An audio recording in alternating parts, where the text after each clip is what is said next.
আসসালামু আলাইকুম গাইজ। এটা হলো আমাদের মাল্টা বাগান। আর এখানে প্রতিটি গাছেই ঝুলছে প্রকৃতির অনন্য এক উপহার। আমাদের এই মালটাটি হলুদ না, সবুজ জাতের একটি মালটা, তবে খেতে দারুণ সুস্বাদু। যেমন রসালো তেমনই মিষ্টি। তো আজকে বাগানে দেখতে এসেছি মালটা বিক্রয়ের জন্য উপযোগী হয়েছে কিনা। তো দেখতে পাচ্ছেন প্রতিটি গাছই ফলে ভর্তি হয়ে আছে।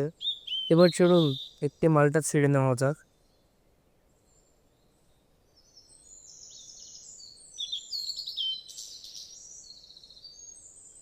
এবার কেটে দেখি।